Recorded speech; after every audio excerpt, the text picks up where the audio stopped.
Thursday, Iran announced a 2-day shutdown. Why don't you tell us why that was? So Iran, they can do whatever they want. They do whatever they want. They have sanctions on them because of doing whatever they want. And they decided that it was going to be too hot to function in their country on Tuesday or on Wednesday and Thursday this last week.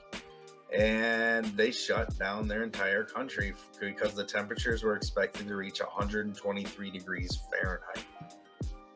Wow. That's really That is hot. But when I think about it, Arizona got up to 122 degrees recently.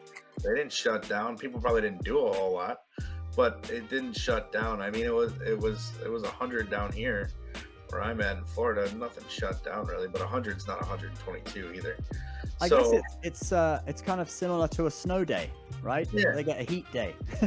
Yeah, but their whole country's pretty much in the desert, so it would be like the Not United just one States. region. Yeah, it's not just one region. So they shut down, and I started to think, how much money does this really cost them? And then I started to research it, and largely it has to do with power outages. So their system can't handle the overload of people doing their day-to-day businesses When it's with too hot. that amount of heat. So what happens is in March 2022, there were power outages across Iran because of the heat, and and what ended up happening is they lost $7 to $8 billion in oil production because of those power outages.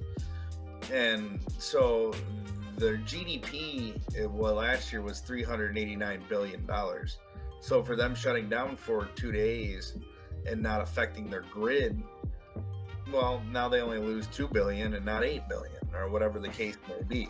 So, Right. on a financial point of view, I think it was pretty smart. Obviously, I would hope they want to keep their people protected, but I was looking into the GDP of Iran too after I started doing some research, and their GDP in 2012 was $644 billion. And I was like, 2012. So it's Yeah. gone down about a third. yeah, more. It's almost halved. Wow.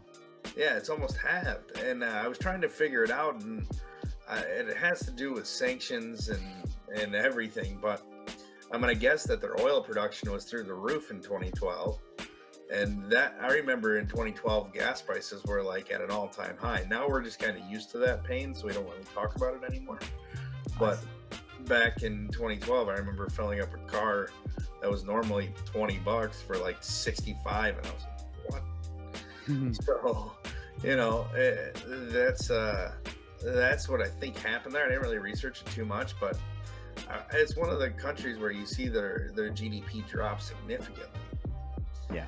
And it has to do with sanctions, but interestingly enough, a country like Iraq gets a lot of the gas that powers their country from Iran, and now Iraq for the last 2 months is experiencing power outages because they can't pay Iran because of the U.S. sanctions. So get this: we invade your country, we say we're fixing it, we leave your country, we put sanctions on the country next to you where you buy all your energy from. Now there's power outages. Iraq's probably like going and paying China, and then China is paying Iran for a fee or something, Yeah, it's ridiculous. Yeah.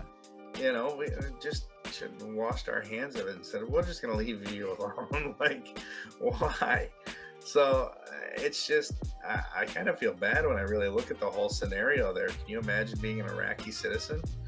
You're like, all right, Saddam was crazy, and you guys burnt my country to the ground, and then you handed it back to these crazies, and now we can't even keep our lights on. Yeah, it wouldn't be a good situation. No, it's horrible. So that's kind of the interesting things I stumbled across when I was trying to figure out how much money they were set to lose to close down their country. And the truth is they're going to save some money by That's a closing smart down their- move. Yeah, Like having a snow day. Yeah. As a heat day. yeah.